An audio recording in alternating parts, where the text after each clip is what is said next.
Et bonjour à tous, aujourd'hui très heureux de nouveau de vous retrouver sur le BTC face au dollar et tout se passe bien, donc c'est cool et on va continuer dans cette direction-là. Vous le savez, hier on voyait bien la chute du BTC pour retrouver ce rectangle vert et par après le rebond et donc la mise en place bien, du trade. C'est-à-dire que quand on retourne sur la vidéo d'hier, rien de compliqué, on voyait le trade, c'est très semblable, j'ai rien bougé par rapport à hier. On a grandi ici l'écran le 23 juillet pour hier bien entendu, on s'attendait à la légère baisse, vous voyez bien, il est retrouvé ce rectangle vert bien entendu et par après le rebond et aller chercher les TP qui ont été mis à l'avance, pardon, le TP1, TP2, TP3, TP4, TP4. J'en ai parlé comment, bien entendu, le gérer, tout simplement, parce que sinon on dépasse la racine, etc. Mais pour le moment, tout suit les lignes roses qui sont mises à l'écran. Donc on a été chercher le bas de B et actuellement on est bel et bien en train de rebondir pour la C. Aujourd'hui d'ailleurs, on ne va pas parler, donc voyez bien, bas de B et rebondir pour la C. C'est rien de compliqué, TP1, TP2. D'ailleurs, on prend bientôt le TP2.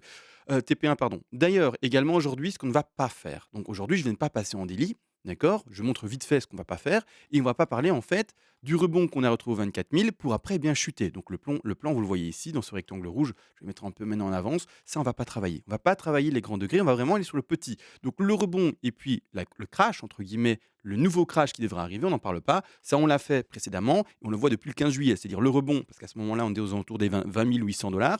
Le rebond, le rectangle rouge et par après le crash. C'est-à-dire déjà les bougies rouges qu'on connaît actuellement. Ça, on va pas faire aujourd'hui. Je le montre juste pour montrer aux gens dans quel plan plus global on est, mais ça, aujourd'hui, on ne travaillera pas du tout en délit. Ce qu'on va faire, c'est du beaucoup plus précis. Donc, je repasse en horaire, d'accord, et je repars sur ce que finalement, on a travaillé hier ensemble. Donc, là, rien de compliqué, d'accord, on a fait ça ensemble d'ailleurs, on a été chercher la A, on se disait, ben, on va chercher la B, logiquement, dans sa zone des 123 à 127% de Fibonacci de retracement, donc on étend le Fibonacci, voilà, et on a bel et bien été chercher 123, 127, nickel, on avait bel et bien précisé que les 113, c'était plutôt pour la bourse traditionnelle, tout sauf crypto, d'accord, mais clairement, là, on a été chercher 123, 127, la zone parfaite de rachat par rapport à une flat. La réaction a bel et bien lieu. Il n'y a aucune raison pour ma part pour qu'elle s'arrête parce que je ne parviens d'ailleurs pas à terminer pour le moment le décompte. Et c'est ça qu'on va faire aujourd'hui. C'est vraiment un décompte beaucoup plus précis. Le premier objectif, et comme on avait placé également les TP, rien de compliqué. On fait son Fibonacci d'extension, on le place bien entendu là-bas en bas, comme on l'avait spéculé hier. Plus précisément parce qu'on a légèrement dépassé les 127, on va mieux réadapter les TP.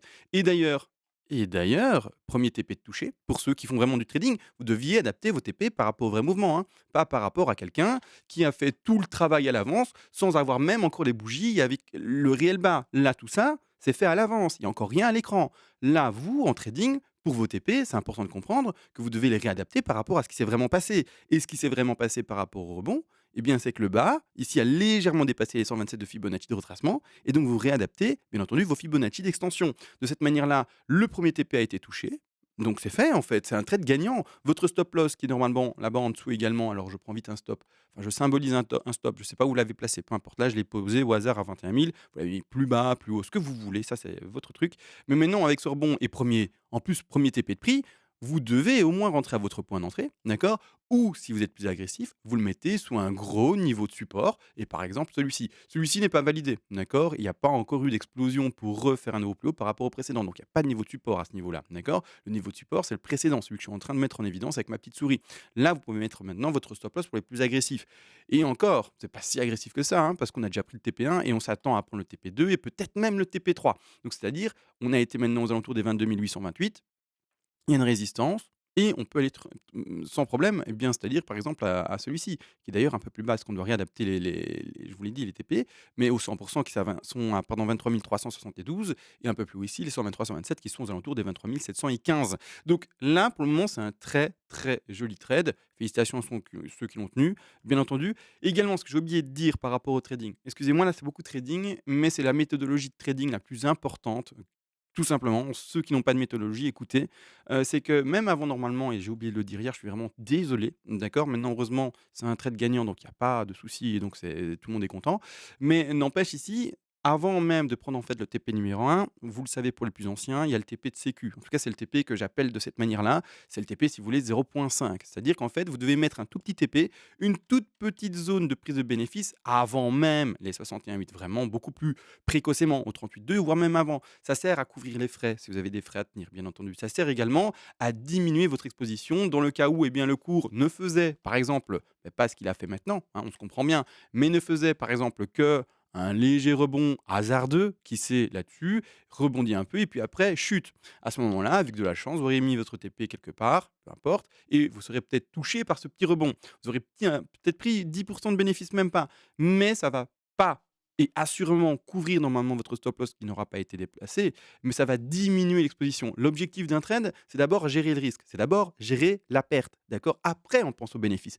Bien entendu qu'on a réfléchi à est-ce que le trade est bon? Est-ce que le ratio est bon? Est-ce que du coup le gain potentiel est bon? Ça, c'est sûr. Mais pendant le jeu du trade, une fois que le trade est ouvert, on a déjà réfléchi à tout et surtout, le premier objectif, c'est pas de se dire: «Ça y est, on va à», je sais pas, je vais donner un chiffre au hasard là, à, 23 389 $. Non, c'est: «Mais non, OK, la perspective est de voir le cours monter, mais qu'est-ce que je dois faire maintenant, immédiatement, pour limiter ma perte s'il devait y avoir perte?» d'accord? Donc c'est un TP de sécu, c'est peut-être un déplacement de stop loss en termes de stop profit par après. Une fois que vous rentrez en fait au-dessus de votre point d'entrée, ça s'appelle plus un stop loss. On n'arrête plus la perte, on arrête le profit en fait du cours et donc du trade. Donc ça, c'est toute une méthodologie à avoir et voilà, d'accord? J'espère que d'ailleurs, j'ouvre un peu les yeux de certains qui pensent être traders et qui font en fait du trading. Étonnamment, on ne peut pas l'appeler comme ça, mais avec leur investissement pur, d'accord, en BTC. Le trading, je rappelle, c'est souvent avec du levier, pour ceux qui veulent utiliser du levier, c'est avec des stop loss, c'est avec également des take profit partiels, c'est avec des outils qui sont mis en place pour vous. D'accord, bon, maintenant, voilà, petit aparté fait, on a beaucoup parlé de cette petite méthodologie ou en tout cas, j'ai essayé d'aborder un point que peu de monde finalement connaît. Donc c'est-à-dire le TP de sécu. À quoi il sert? Pourquoi il est là? C'est pas pour faire du bénéfice, c'est pour couvrir un maximum sa perte possible et je parle pas du bénéfice, hein. Vous entendez bien, c'est risk management, on parle pas du bénéfice management. Maintenant, on a touché le premier TP. Malgré tout, moi, là, j'ai du mal alors, il faudra vraiment prendre son temps, hein, mais j'ai du mal à voir ceci comme une vague terminée. J'ai plus ici l'impression, et on va passer en quart d'heure pour le montrer, j'ai plus ici l'impression de lire, d'accord? Donc là, attention, hein, sur Coinbase en tout cas, on n'a pas fait un plot ici, d'accord? J'ai plus l'impression de lire 3 vagues pour le moment, c'est-à-dire, je vais prendre, ah c'est ici l'outil, donc là je vais pas dessiner avec le 1, 2, 3, 4, 5, mais je vais dessiner avec des lignes, juste. Je vois une, 2 et 3 pour le moment, de manière plus, concrète, d'accord? Visuellement. Maintenant, est-ce qu'on serait et j bien entendu, avant d'ouvrir la vidéo, je travaille le graphique, je vois les hypothèses et tout ça qui sont possibles. Parce que l'objectif, c'est de travailler toutes les hypothèses et voir tous finalement les scénarios possibles pour être le plus près par rapport à ce que le cours nous fait. De toute façon, ici, c'est trade gagnant, donc finalement, on s'en fout s'il va toucher notre stop loss, d'accord? À vous de voir si vous voulez être plus ou moins agressif et si vous croyez par rapport à ça, une hausse qui peut être beaucoup plus importante ou pas pardon, par rapport à un certain retracement. Vous avez compris, cette bougie rouge, par exemple, imaginez elle continue et vous dites: «Ben, si elle va à 22 358, bah, pour moi, on est encore haussier et on va encore monter là-bas en haut, vous mettez pas votre stop loss là. Par contre, si vous dites, si on va par exemple avec cette bougie rouge là-bas en bas, hein, de nouveau à 20, je sais plus à combien j'ai dit, 22 379 maintenant, là où est mon curseur, là, c'est un moment où j'y croirais plus. Pour moi, c'est le moment finalement d'invalidation de scénario haussier dans cette time frame là en quart d'heure. D'accord, attention, on ne parle pas d'un bull run à 200 000 maintenant, on parle vraiment de petits pumps en quart d'heure. Eh bien, je clôture mon trade et là, vous mettez votre stop profit à ce moment. C'est plus un stop loss, pardon. D'accord, mais ça, c'est à vous de voir. Malgré tout, ici, est-ce qu'on serait et voilà, c'est pour ça que là, je prends des pincettes parce que je ne le trouve pas séduisant du tout. Maintenant, après, encore une fois, ça c'est pas forcément séduisant les vagues. 1, 2, 3 et 4 et puis la 5. Le truc, c'est que là, maintenant d'ailleurs en la dessinant et pas juste en la visualisant, ce serait dans l'hypothèse où on fait une ending diagonale. Malgré tout, il faut qu'il y ait une certaine corrélation entre la taille des vagues, d'accord? Là, ending diagonale, je rappelle, ça peut transpercer le top de 1, il y a pas de problème, d'accord? Malgré tout, j'ai quand même l'impression là visuellement, je vais faire, avec une ligne de tendance pour être sûr, mais que la proportion de développement des vagues n'est pas bonne. Alors je regarde rapidement, donc ça c'est la taille qu'a pris la une en termes de développement de temps. Je prends ici par rapport au bas de 2, je regarde, on se retrouve avec une 3 légèrement plus grande. Alors à peine, hein, il y a un quart d'heure de plus long par rapport à la vague 1, mais légèrement plus grande. Je prends maintenant la référence ici et il faudra que dans cette hypothèse et donc dans cette logique-là, où on a une courte, une 3 moyenne pour le moment, il faudra que la 5 soit plus longue que la 3, d'accord? Alors on va regarder ça et là la 5 est plus longue. Donc est-ce qu'on a fait ceci?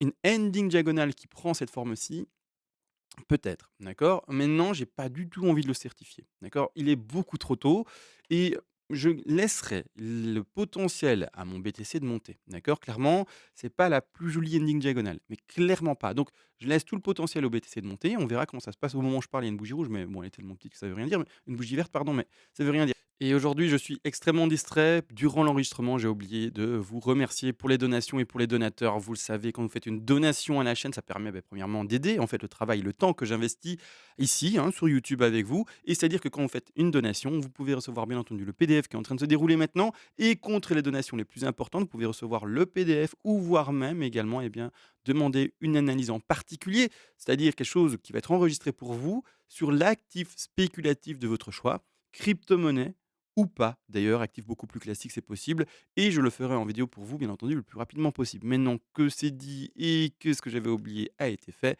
eh bien let's go, on repart dans l'analyse. Je laisserai vraiment ce potentiel à ce trade-là, d'accord? Clairement et de toute manière, comme je l'ai expliqué, dans la vidéo d'hier, un trade n'est jamais clôturé manuellement. Il va être clôturé soit parce qu'on se fait toucher par son stop loss ou par son stop profit et l'objectif et ça c'est il faut le répéter, je suis désolé, on a l'impression parfois que je radote, mais il faut que ça soit compris. C'est juste les bases que j'explique et les bases, il faut qu'elles soient, intégrées. Si en m'écoutant, vous dites: «OK, mais j'ai compris la base CMA», c'est que vous avez appris que mon objectif, il est atteint. On est bel et bien sur une chaîne pédagogique et non pas de copy trading, d'accord? C'est vraiment ça. Où sont les flèches? Je cherche en fait le pinceau. Oh, c'est une horreur. Ah, je vais prendre ça. L'objectif, si le trade, se développe comme ça et il va au-dessus de nos perspectives, je voulais un pinceau, mais je ne le trouve pas. Non, c'est une horreur quand même. Mais bon, écoutez, il est sûrement là, vous l'avez sûrement vu 3 fois, mais moi je l'ai pas vu. Mais le truc, c'est que ici, l'objectif, c'est que si ça monte plus fortement que ce qu'on a attendu pardon, donc ici, même si on dit: «Ouais, peut-être ending diagonale» et cetera, on ne clôture pas et on le laisse toujours ouvert. Même si il vous restera peut-être que 10 dans la course parce que vous avez pris vos TP, vous aurez pris, je sais pas, à hauteur de 10 25, 25, 25, on arrivera à quelque chose comme, 85 il me semble. Allez, il vous restera peut-être 15 alors dans la course à ce moment-là et ces 15 là, eh bien, s'il devait courir jusqu'à 25 000, 30 000, peu importe, ce trade-là aura été ouvert et tenu au maximum de son potentiel. Si vous le clôturez manuellement, le potentiel du trade, vous lui dites ciao assez rapidement et c'est bien dommage. Au même cas, d'accord, que au contraire, les néophytes font, et ça, c'est l'erreur à ne pas faire. Là, je dis ce qu'il faut faire pour le trade, pour le tenir le plus haut possible, mais ce qu'il ne faut pas faire pour, s'enliser et c'est ce que, pardon, beaucoup de néophytes font et ça, c'est malheureux, mais c'est au contraire, donc je vais symboliser un stop loss. Alors, prenons un stop loss, enfin peu importe, une ligne de tendance qui va symboliser un stop loss. Disons que vous avez mis votre stop loss là, d'accord? Le cours ne réagit pas à la hausse, d'accord? Donc on fait toute l'analyse ensemble. Ce qu'on dit, c'est que ça devrait rebondir, ou en tout cas on s'attend à un rebondissement possible, et donc à un trade à prendre dans la zone verte. Et hop, on pump. Et d'ailleurs, on a touché enfin le premier TP d'ailleurs. Mais imaginons qu'en fait ça ne pumpe pas. Et qu'est-ce qui se passe? Boum, ça crache, ça continue à descendre. Malheureusement, beaucoup trop de néophytes, qu'est-ce qu'ils font? Ils vont dire, donc je symbolise le cours, il me faut une flèche. Il me faut vraiment un pinceau. Le pinceau, je l'ai jeté ou comment ça se passe? Ah, mais oui, mais juste là. Merci, enfin. Ouh, ça devait être dur pour beaucoup. Mais du coup, là, imaginons le cours, il fait pas ça. Non, il fait pas ça. Le cours, qu'est-ce qu'il fait? En fait, il continue. D'accord? Il n'y a même pas de sursaut, mais le trade, il est ouvert. Mon téléphone qui sonne, je l'éteins, excusez-moi. Voilà, il n'y a pas de sursaut, d'accord? Au contraire, il continue à descendre. Les néophytes, qu'est-ce qu'ils vont faire? Ils vont dire: «Ah non, non, non, non, non, non, non, on stop loss» et ça va rebondir, c'est sûr. À un moment, les choses ne chutent jamais de manière infinie. À un moment, ça rebondit. Je prends mon stop, je le déplace. Allez hop, le cours, il continue à descendre et là, on regarde le cours en tant que néophyte, on se dit: «Vas-y, rebondis, rebondis, rebondis, rebondis, fais ça». Malheureusement, le cours, non, il fait pas ça, il continue à descendre parce que le cours, il s'en fout, il fait ce qu'il veut et là, on part dans l'hypothèse où le cours, il descendrait, il prendrait pas la zone de trade possible ou attendue. Donc le néophyte, de nouveau, va dire: «Allez, je descends encore une fois, faut pas que j'exagère» parce qu'à un moment, le néophyte, il se dit aussi, «Il faut être raisonnable», mais le cours continue à descendre et là, il se fait prendre son stop parce que le néophyte, ou alors il le clôture, il y croit plus et cetera. Heu, mais le risque management, je vous l'ai expliqué avant, il y a de ça maintenant peut-être 5 à 10 minutes, c'est de voir une perte qui est définie. C'est-à-dire, quand on fait son plan de trading, risque management vis-à-vis de celui-ci, et le plan de trading, c'est bel et bien ce qu'on a mis ici en place avec les TP, le stop loss, le point d'entrée, etc. La perte doit être connue à l'avance. C'est-à-dire que si on se fait toucher son stop loss, on a accepté de perdre, par exemple, 1 de sa position, d'accord? 1 de son capital peut-être trading. C'est ça l'objectif, c'est de savoir que je ne vais perdre sur ce trade qu'1. Si vous descendez votre stop loss avec cette exposition-là, vous allez augmenter le pourcentage de perte par rapport à ce que vous aviez prévu et vous sortez en fait d'une gestion en fait de votre trade. Vous allez plus dans le hasard et dans l'espérance, dans je sais pas, une certaine croyance, mais vous êtes plus du tout dans un management, dans quelque chose que vous gérez. Vous avez perdu pied et vous êtes nulle part et vous allez perdre 2, 3, 4, 5, plus peut-être sur un trade alors que vous deviez à chaque coup normalement vous en tenir à 1 de perte par trade. D'accord? C'est ça le truc. Donc faites attention à ça. Le risque management, en fait, beaucoup n'en font pas attention, se disent: «Mais qu'est-ce que c'est? Allez, j'ouvre mon trade, je regarde le ratio, si je perds, je sais pas». Ils pensent même en dollars. On ne pense pas en dollars, d'accord? On pense en pourcentage par rapport à son capital, d'accord? Je peux perdre 1 par trade et c'est tout, je m'en tiens à ça. Je peux perdre 2 par trade et c'est tout et je m'en tiens à ça, d'accord? C'est vous qui déterminez ça. Mais c'est pas du hasard, c'est pas du: «Ah bah, sur ce trade-là, je perds 50 puis, sur cet autre-là, je vais peut-être perdre 150». Non, d'accord? C'est toujours la même chose que vous allez perdre, le même ratio, le même pourcentage. Ça, c'est important. Donc vous allez perdre 1 si vous l'avez défini, mais surtout votre aide. Bon, ça c'est dit et le bénéfice au contraire là, il y a pas de limite, let's go, hein, vous en gagnez un maximum. Est-ce que je vais faire plus long la vidéo aujourd'hui? Bah, j'ai l'impression que c'est très «technique» entre guillemets par rapport au trading, bien entendu. Les investisseurs, je suis désolé, je rappelle parce que c'est une chaîne pédagogique, les investisseurs, ce que vous avez regardé aujourd'hui comme vidéo ne vous sert à rien, d'accord? Peut-être que vous êtes curieux de regarder, d'accord? Mais la vidéo aujourd'hui ne vous sert à rien du tout. Ce n'est que et uniquement destiné aux traders, d'accord? Uniquement et seulement. C'est-à-dire que vous les investisseurs, je rappelle, peu importe qu'il y ait, CMA, peu importe qui quiconque sur internet, sur Twitter, sur, YouTube, sur je sais pas quelle autre plateforme qui s'occupe de faire des vidéos et des partages d'analyse, peu importe, vous n'écoutez pas, en fait, ce qu'on dit, d'accord? Vous faites que de l'investissement par palier de temps, sans vous préoccuper d'où va le prix, d'accord? Actuellement, le BTC a chuté de X je sais pas. Je vais regarder combien parce que je sais pas. Alors je regarde avec vous, je suis curieux. A chuté, on est presque à 0 ici, a chuté de donc 61, presque 74. Bien entendu que c'est un bon moment d'acheter. Quand on voit le cours descendre, c'est le moment d'accumuler. Quand on voit le cours monter, c'est le moment de juste, bah, rien faire, si on est un investisseur très long terme ou de commencer à vendre. Mais pas le contraire, quand ça chute, on achète et de cette manière-là, maintenant, peu importe que le BTC aille plus bas ou plus haut, d'accord? Vous achetez à partir, par exemple, de maintenant parce que l'opportunité est bonne. On a bel et bien fait une grosse correction, eh bien, un peu toutes les semaines, un peu tous les mois, un peu tous les 3 jours, comme je l'ai déjà dit. Et de cette manière-là, vous allez lisser ce point d'achat sur 6 mois, 1 an et demi pour donner une fourchette convenable et vous aurez un prix moyen correct, d'accord, avant le halving. Parce qu'on l'a vu ensemble également, après le halving, ça pump pour la plupart du temps assez fortement.